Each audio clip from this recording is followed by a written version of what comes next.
Hey guys, welcome to another edition of What's on Mine and Adrian Desk this time. And today we're talking about rare timepieces. And of course, as usual, we'll show you a bunch of rare timepieces. So stay tuned.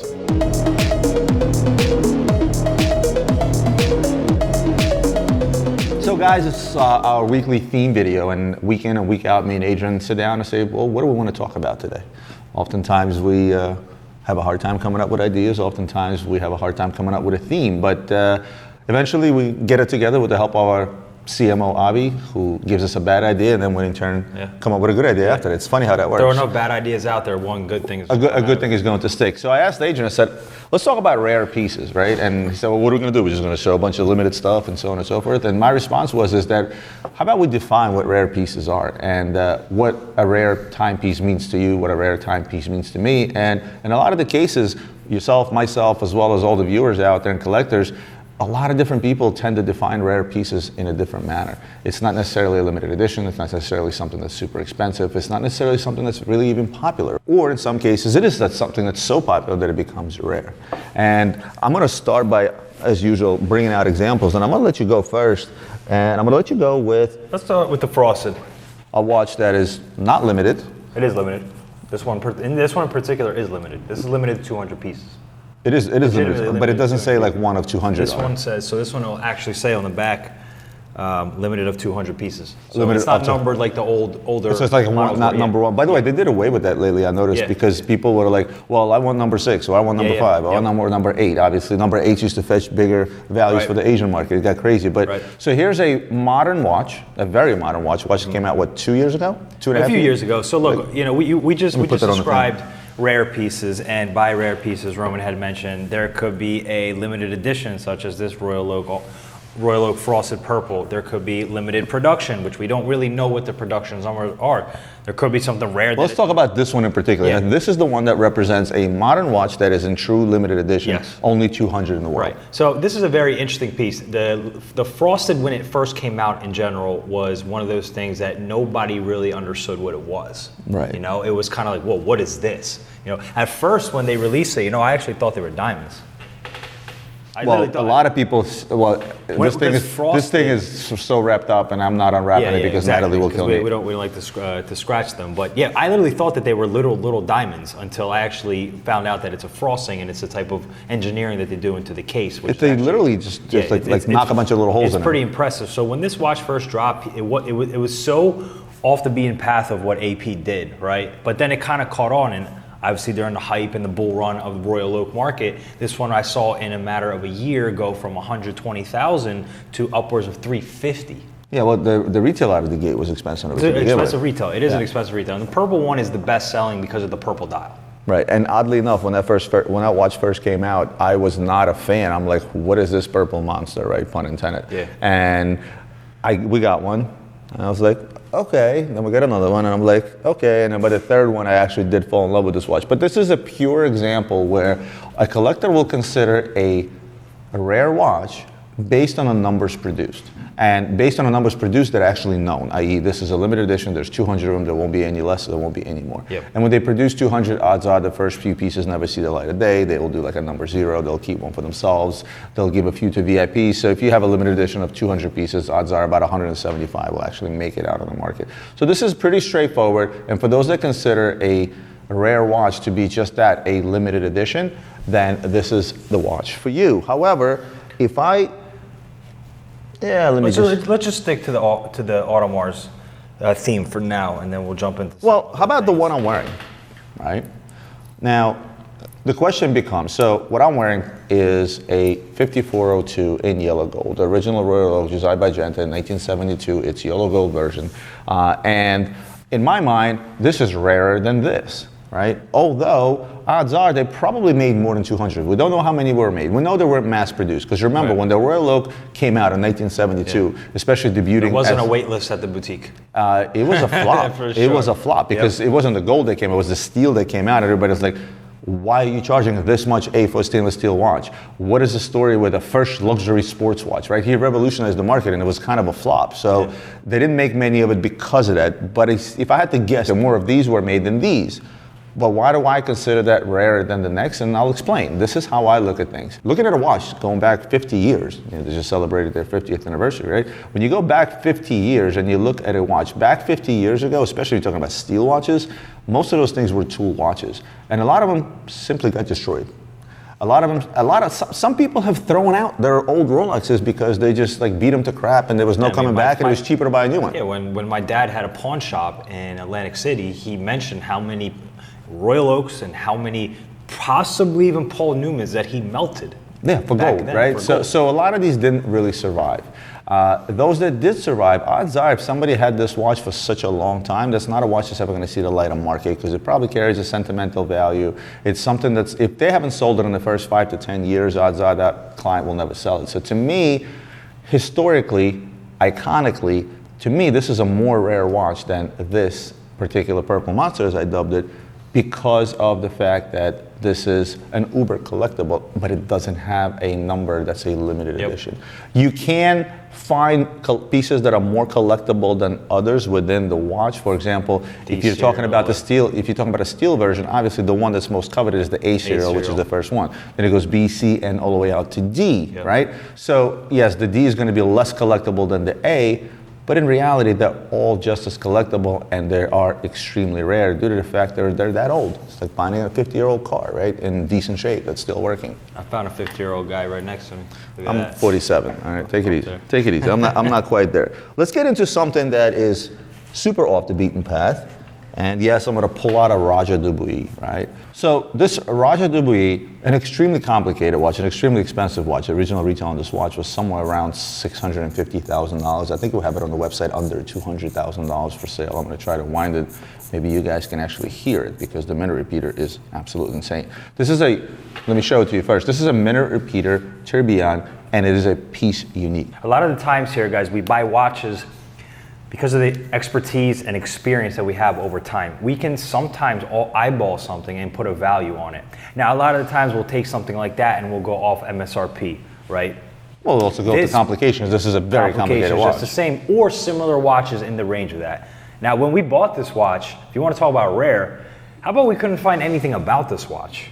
Right? This was probably a special order by a VVIP client. We figured it out. It was a special order by a company. So, a VIP that obviously did a lot of business with 𝗕 𝗬𝗎, and they made that watch specifically for them. Probably went to a CEO, a high-ranking official within that company.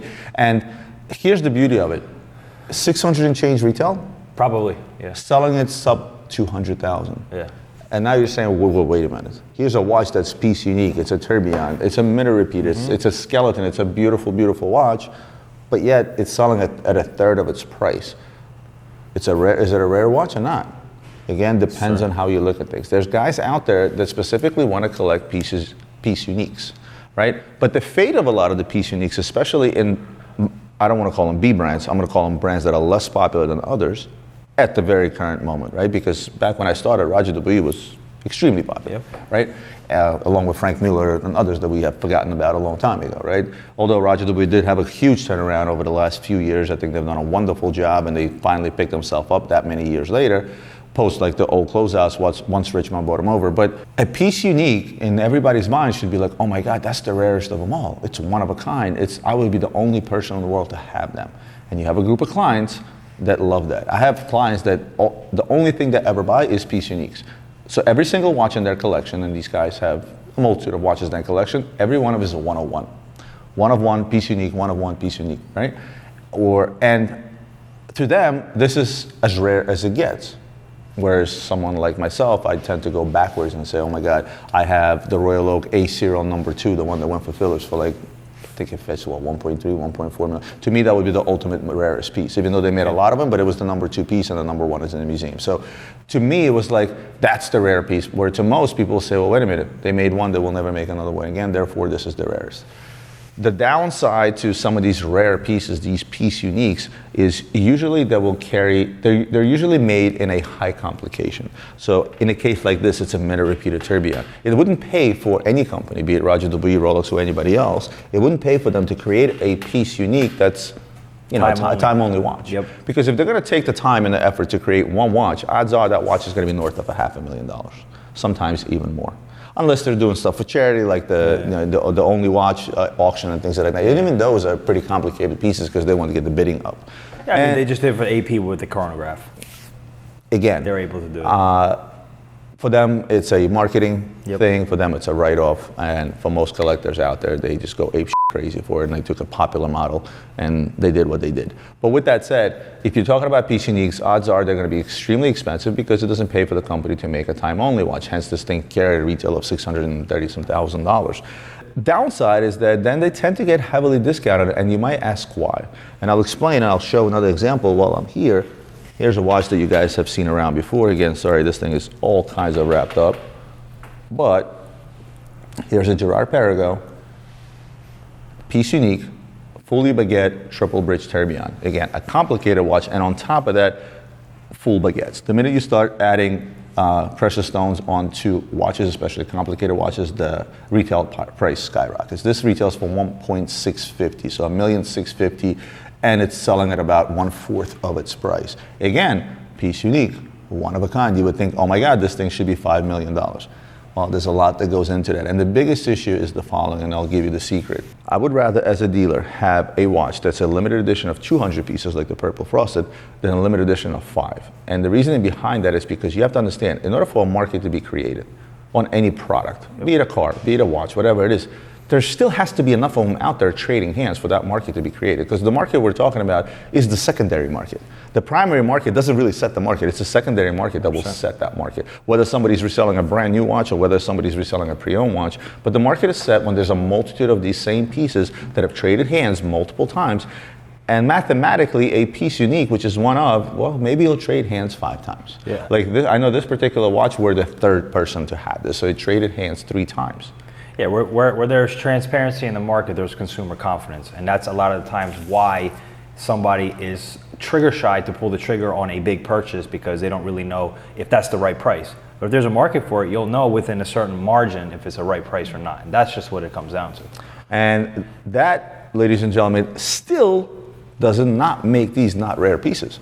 Because mathematically, I would say these are as rare as they get. Realistically, they're more difficult to sell, and odds are you'll pick them up at a big discount. But nevertheless, they are still extremely rare, just from a particular different perspective. Odds are, each one of these will probably sell to. From a numerical perspective, they are as rare as it gets. Exactly. Let's take a different perspective on things, and we talked about the Royal Oak. Let's pick out the. I know where I'm going with this. Check this out. Ready? We just talked about. A old Royal Oak, right? The first Royal Oak, the one that I'm wearing, the gold one. Well, I'm gonna go to what we like to call, let's just call it turntables. The turntables? Some people call it something else, but you guys can call it whatever you want based on what it looks like. Some people call it a butt, some people call it some other body part, but we're not gonna get into that. But what this is the HM1 from MB&F. And you guys know me being a fanboy of Max and MB&F and stuff like that. So here's another perspective. Now, a lot of all these machines and stuff like that were made in the limited edition, but this is not what this is about. This is about being a first, right? A lot of people will ask me, if I want to buy a collectible watch, a Rolex, a watch that's mass produced, right? 1 million watches a year. And they ask me, well, I want to pick up a Daytona. And I tell them, well, your best bet is to pick up the first or the last. If you want to pay, you're better off paying a little bit more to buy the first or to buy the last. And they're like, well, what do you mean? I'm like, because odds are, there's less made in the first year and there's less made in the last year, because the last year is usually like an ass end of the year. Perfect example is the Zenith Daytona.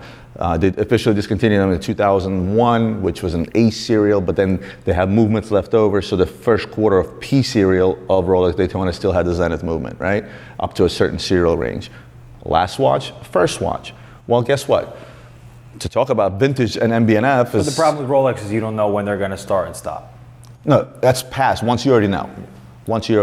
When a new model of Rolex comes out, like most recent, the OPs, right? Getting the first one is always a good idea. Whether they're going to produce them for a year or 2 years, in this case, those that picked them up, they kind of got lucky because they discontinued most of the 41s, right? But they may discontinue them in 10 years. They may keep going, but having the first one always works. That's why I sold the last P serial Zenith Daytonas for $49,500 each. Yeah. And this was a few years back. This was before the hype. right? Now, if I'm looking at a brand like MB&F, and it's a brand that I believe in, it's a brand that I feel like is going to be that next brand that's going to pop, because we are going into the era of independence. We're selling independence extremely well here, and not just MB&F, across the board, really. And you're seeing the rise of the independents. They're in the main spotlight now. They're not just like, oh, what the is that, and walk right by, right? Although looking at this watch, that's probably the first thing that would come to people's mind. But look, this is actually a tourbillon.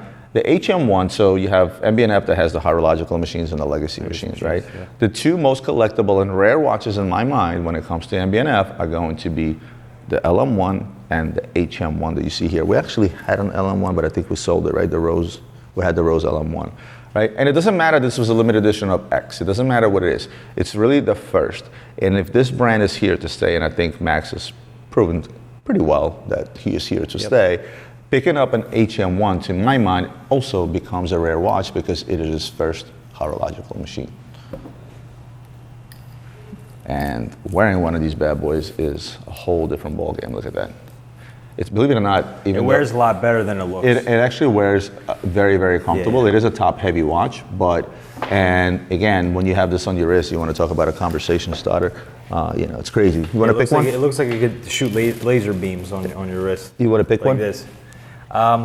So kind of going back to not that the HM1 was essentially a short production run, although it may. This is completely different. Let me pop this on. Yeah, here we have a Patek Philippe 5960A, and when we talk about rare, when we like to talk about limited production, we like to talk about limited editions, we like to talk about short production runs as well.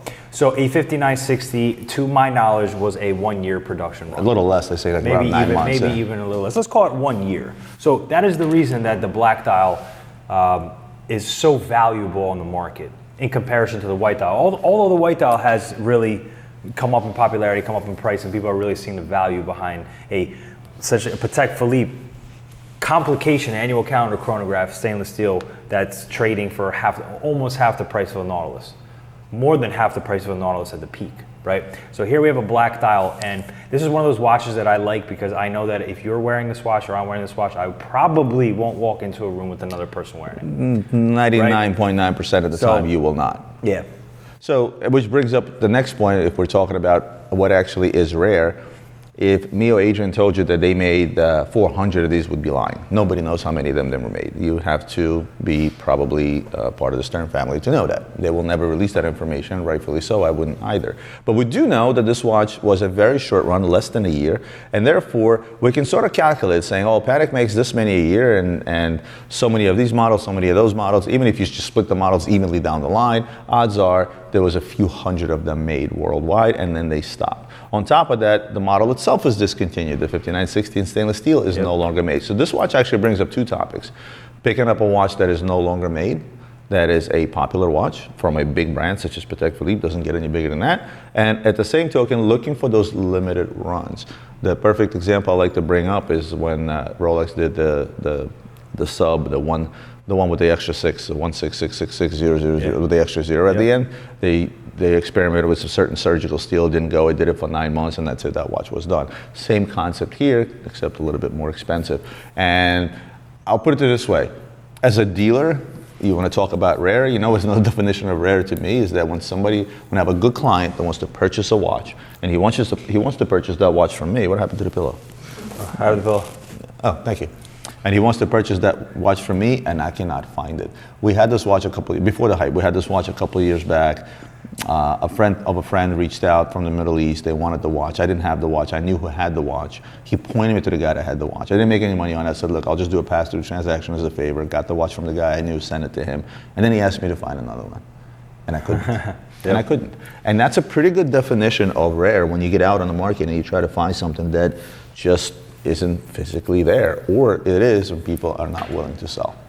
Let's bring out the 222. Now, this is actually an interesting one when you talk about rare, because this is a new release, so it's rare in terms of production value and actual pieces on the market, but it's also rare in allocation, and I think that's very, very important to point out. I know that from a few of our clients who are on the wait list for a 222, they're on the wait list for years. So this is the definition of rare being able to not buy it in the store. I'll give you another one on top of that. It's rare because of all the other you have to buy in order to get it. Exactly. How about that? So there's not a lot of people out there that are willing to go and purchase 4 or 5 regular pieces from Vacheron, on which odds are it will lose 20%, 30% value when they walk out the door. And I'm talking about overseas. I'm and talking time about, and effort and time and effort and the amount of money in order to get this, which is, you know, a very desirable piece. So rarity comes in different shapes and form, and this is a pretty ugly shape of rare, if you ask me, because this is a watch that you have to go out there, buy a bunch of stuff from Vacheron, create that relationship, get an allocation, and then sit there and twiddle your thumbs and wait. Yeah. Does that make the watch rare? Absolutely, it does. Yeah.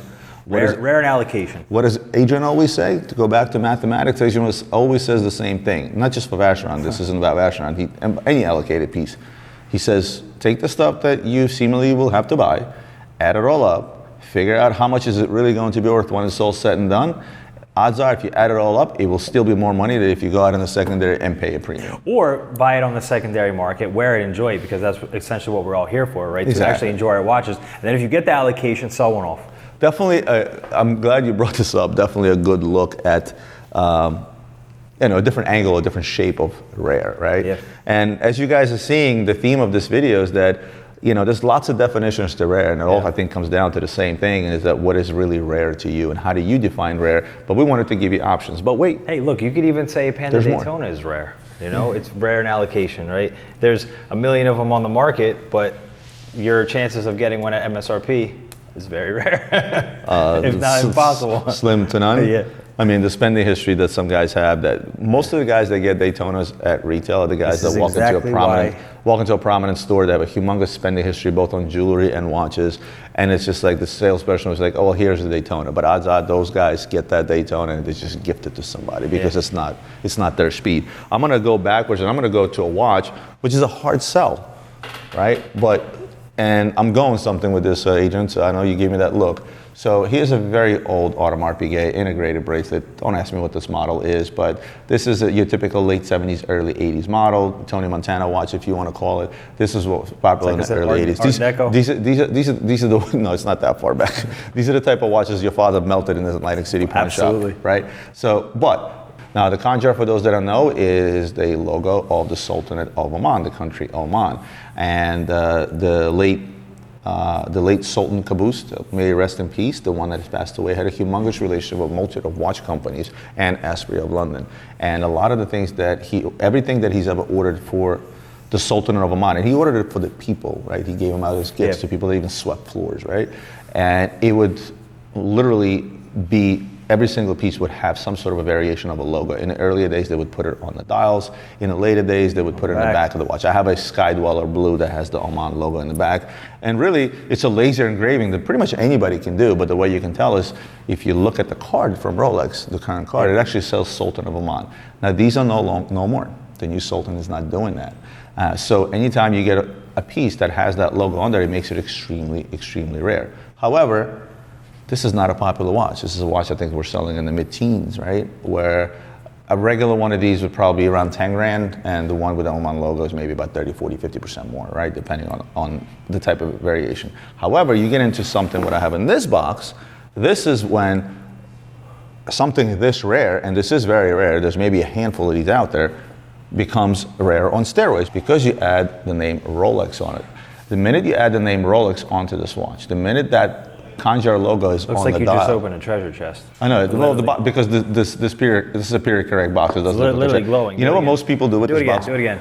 You know what most people do this with this box, by the way? They rip it because they all think that this is how it opens, and they rip this thing off where this is actually decorative, and the box, wow, look at that. Now, what you'll notice original box, what makes it even rarer is, look at the logo. There's a logo inside the box, and the rarest part of it is the fact that this probably should turn it right side up. The fact that this Rolex has the Khanjar logo on the dial itself.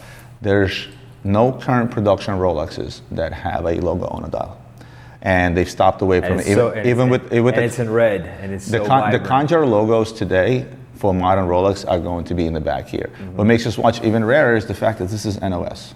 i.e. this is new old stock. I wish you guys could see on camera just how tight this clasp is. Normally if you pop open an old 18038, which is what this is, single quick, this clasp would fall. But this is so tight because it's probably been opened maybe once or twice. It literally sat in the back of the safe. This thing is a time capsule. I'll give you a better one.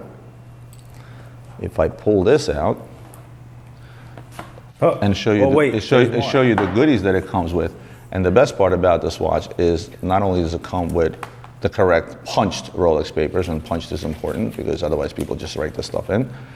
It also is blank paper, so you can actually fill that out and put your name on it. Not that you would, because the value in blank papers increases significantly. Now, to me, don't ask me how many of these were made. It was basically how many the Sultan ordered. On top of that, how many is still sitting in his vault, because he has a vault full of watches. He's probably got more watches in stock than every gray market dealer put together on earth, and they're not leaving that vault, right? It's part of national treasure, if you want to call it. A lot of them were given out as gifts, and anybody that has received a gift from a sultan, they cherish it. I mean, he was a well-respected man. He's done a lot for the country of Oman. He was a very, very loved sultan, and those that received the gift from him is not something that I will ever give up, because to them, it's a humongous significant value. It's like, you know, keeping your father's or grandfather's watch kind of thing. And that's what makes this a lot rarer, but the contrast is huge, both in price and in popularity, even though a Conjar logo on any watch, and this is an AP, this isn't just any brand, the popular brand, but the minute you put a Rolex behind that, it brings it on steroids. And the reason for that is because Rolex is the most mass-produced brand out there. If we're talking about, you know, top brands out there, right? And to find something like this that's uber rare, to me, this is as rare as it gets. So condition, how complete it is, and the story behind it. I'm gonna let you jump to something a little bit more rock and roll, and that's going to be these two offshores. Again, we're talking about something that is modern. I think the theme on one of these is location, and on the other is complication. Ooh. Location and complication.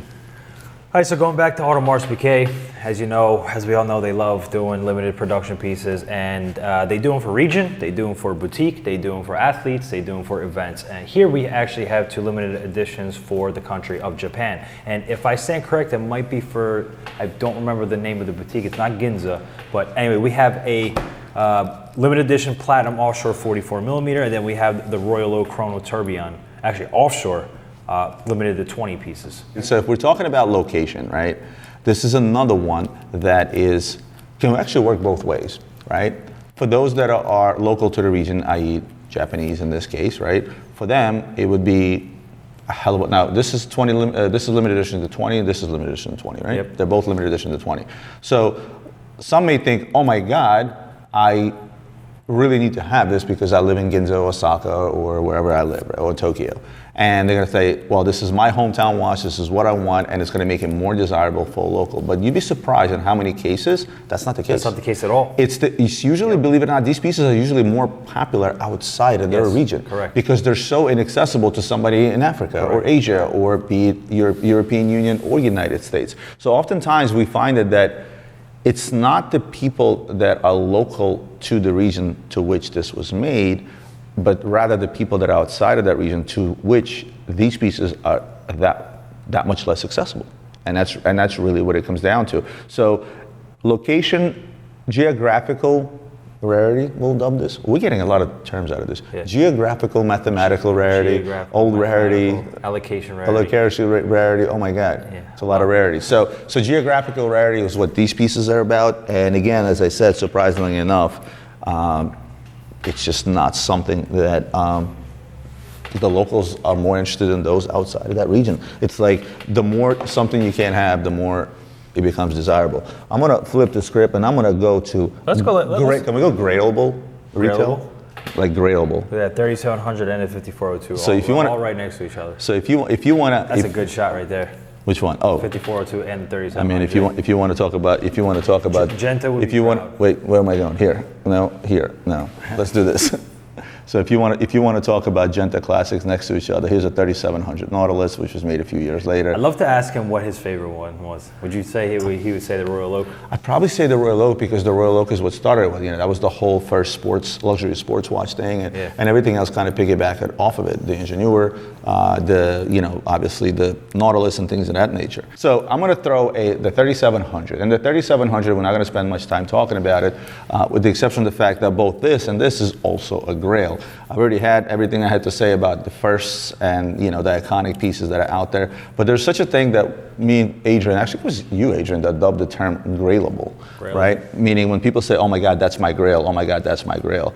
And grailable rarity is such a personal thing that pretty much any watch that's out there can become dubbed a rare because somebody said, oh my God, that's my grail. Sometimes people base their grails on a dollar amount, right? Like a Skymon Tourbillon for me, like that's my grail watch.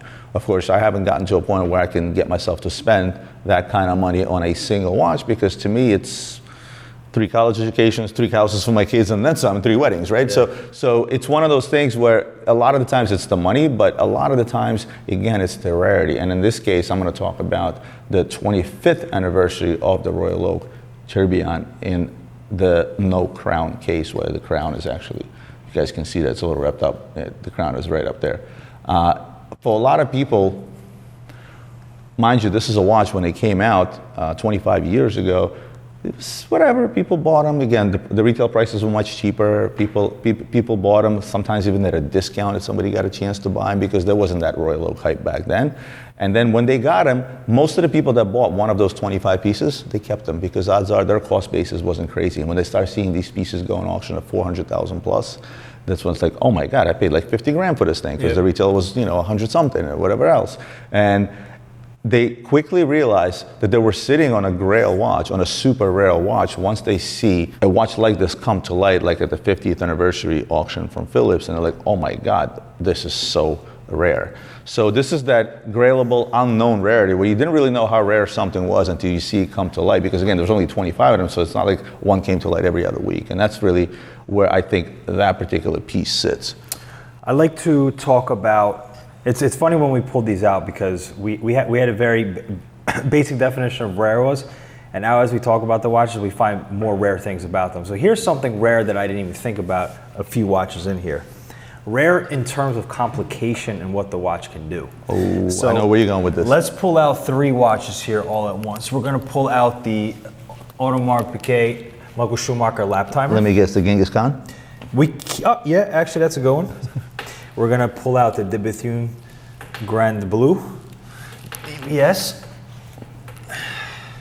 And after you slap the Schumacher on here, there's no more room for watches. Okay, I can hold these 2 up, and the Space Pirate.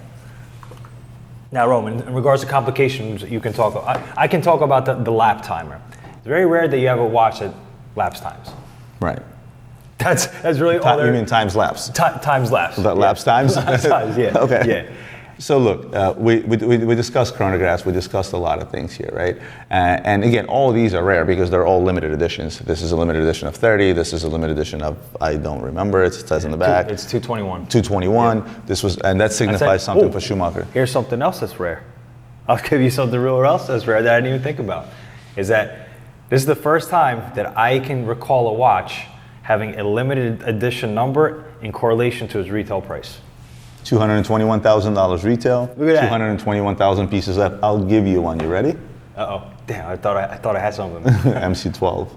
I'm sorry, the original Al Craig concept. 120,000 retail, 120 pieces made. Damn. All right, got me there. Well, that was back in 2002. How old were you? 2002, I was 11. Well, you should have known that by now. What? No excuse. You should have known about the Al Craig concept when you were 11. I was 11, of course. Well, you didn't rock one around the playground? Of course, yeah. So again, a lot of these pieces that we go through, as we get further in the type of rare watches, how we can identify watches as rare, they're going to repeat. A lot of limited editions, a lot of this, but complications, right? And the rarity in complications stands from the fact that not everybody, not every company or every watchmaker can make that creation, can make that movement. And this is what it comes down to. It comes down to a rarity in the fact that Rolex can't make this, Omega can't make this. Rolex will never make right? Never make it, right? But they don't need to. They're not going to spend millions of dollars in research and development in creating pieces such as this. So if you go for more mainstream brands such as Audemars Piguet, arguably this is one of the best chronographs ever made. Right? Another one that's a good example in lines of the concept would be the Super Sonnerie. And the reason that comes to mind, I was at Christie's, Sotheby's, and they had the Royal Oak minute repeater in titanium, which sounded like a symphony. It was a beautiful, beautiful minute repeater, but it didn't start. Can you recite the symphony? What did it Which sound one? like? I don't know. Recite it. No? The sound that the Super Sonnery made. No, I can't. But I have a video somewhere if you want to hear it. Oh, he's good. Ding, ding, ding, ding, ding. Long story short, the Super Sonnery from AP, they spent over 2 years with the some institute of sound. I will not pronounce it. It's a Swiss French name. You're talking about the titanium with the salmon dial. No, I'm talking about first the sonnery in the concept case. Concept that was the sonnery, first one they okay. came out with, and later they used the same technology in that sonnery. Yeah. So a lot of research and development goes into it. I actually did a video separately on this watch, and I think this one as well, where I talked about the technology. Then you're moving into stuff where it's an animated dial, i.e., how many watch brands out there that you know that make This animated is so dials? cool. Yeah. There's one today, Jacob & Co. Right, Jacob & Co. picked up and he took the The Godfather. He took the animated dials to the next level, right? He stuck a freaking music box inside a tourbillon, the orbital tourbillons, the astronomias with the planets and everything else moving around. But the OG of that is going to be the 𝗕𝗨𝗬 𝗬𝗢𝗨𝗏. I watched that when it came out. It was 680,000 retail. Dealer discount was 15 off. Yeah. At a time where an official 𝗕𝗨𝗬 dealer received 45 off back on every brand. You can order pretty much any Nardine at 40 off, except for that one, and there was a line out the door due to all the Russian oligarchs wanting them. That was like the watch to have. And again, high retail, high complication. You're talking about a watch that is a tourbillon, a minute repeater, and with fight. an animated dial, which they, you know what, I'm gonna, for sake of showing it, I am going to set off the minute repeater so you guys can actually see it. And watch them fight. This is when Genghis Khan took on General Eisenhower, right, in the Korean War. Is that the scene? Yeah, it's about right. Sounds about right. Sounds about right. Yeah. I'm going to set the minute repeater off. You probably won't hear it, but at least you'll see the fight.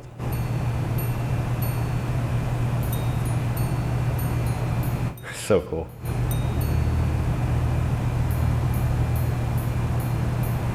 This watch is just, it's complete bonkers. A rarity and complication, and it's not because, it is a tourbillon, it is a minute repeater, because plenty of companies out there make those. It's the fact that not every company can create the same quality chronograph, not every company can create the same quality minute repeater or combination of minute repeater tourbillon, and it's also that not every company can make a watch that seemingly has a flashlight built into it. And that is the 𝗕𝗏𝗠 that Adrian pulled out, and let me show you how that works. We nicknamed the 𝗕𝗏𝗠 𝗕𝗏𝗠. I don't know, that was an Anna thing, right? Okay, now that Ian killed the lights, let's try this again. Oops, sorry. Yes. And that is a mechanical watch, ladies and gentlemen. Ian, can we please turn the lights back on? Me and Adrian, we're not looking for a romantic setup here. I'm gonna do one more because this video is starting to run long and you guys are probably getting bored and probably confused with the different types of rare that we just put forth. Rare is what we do, Roman. Rare is what we do. That is a hashtag we actually. Actually, something that Marco pointed out to me about this watch that I did not know, and this is of the MB&F Space Pirate, was the fact also that the HM6. HM6 was the fact that you can actually, what I like to call, wake him up. And well, let me put that. Let me put it on the screen. So go now to sleep. It's and wake up. Go to sleep and wake up. And the reasoning for that, Marco had explained to me, is to protect the oils, right, in the tourbillon. Exactly. Like that. It's really the oils in the movement. Yeah. And the reason for that is because when you go with such an avant-garde design, the minute you come up with something avant-garde, and I don't think it gets any more avant-garde than this watch, right? Well, maybe the HM1 is pretty avant-garde as well. In fact, every HM is avant-garde. They're horological machines as avant-garde as they get. The minute you start to think outside of the box, right? The watch that shows you the time down here, and the winders that are down here that look like the airplane turbines, and the tourbillon in the middle that keeps it all together and accurate. The minute you start thinking outside the box, because remember, Max takes a pen and paper, draws something, and says, gives it to somebody, picks a kick-ass watchmaker and says, "Oh, make me this," and the guy's like, "Well, how?" Right? And so whenever you get into an avant-garde design such as this, you end up with challenges, right? And one of the challenges is the minute you start putting a crystal dome on any watch, it will actually take and magnify the light, magnify the heat from the sun and things of that nature. And what is that going to do? That's going to dry out the oil in the movement, and we both know that's not a good thing. So when you're out there, odds are you want to wake up, go to sleep, keep the eyes shut. I'm gonna finish this video off with Adrian's favorite brand, and Adrian's favorite brand is going to be Richard Mille. And Richard Mille. what type of rarity would you say this is? This kind of just goes back to a book out of 𝗕𝗏𝗬, a page out of 𝗕𝗏𝗬 book, and that A book out of 𝗕𝗏𝗬's page, I like that. Taking a region and make it a limited edition watch for that region. Now, we've talked about Richard Mille being split up into different distribution centers, the Americas, Europe, Middle East, and Africa, as well as Asia. So they made different versions for those distribution centers. This one happens to be for the Americas. This is called the Black Knight. So it's an NTPT material that made 88 pieces. Here's what I'm gonna say about Richard Mille. We can finish this video here. If you wanna nail down a type of rare, there are just some brands out there that no matter what they touch and no matter what they do, it is so desirable that it right out the door, becomes rare. So not to focus too much on the watch. Let's focus on the brand in itself. Richard Mille, the brand in itself is rare in regards to a brand that's been around for 20 years and has accomplished what it's accomplished. And horology, that is extremely rare. It is extremely rare. As a brand, they are a rare brand because I can't think of another brand that's been around for 20 years and, like you said, has accomplished what they have accomplished. What does this watch trade for? $350,000. What was the original list on it? The original list on it, the NTPT, was somewhere around $130, $140. Yeah, so damn near triple its retail value. How many brands out there that you know that were able to accomplish that across their entire brand? How about release watches that are limited edition and trade for those type of multiples, those type of premiums? That's right. That are not limited editions, you mean? I'm sorry, that are not limited editions. Exactly.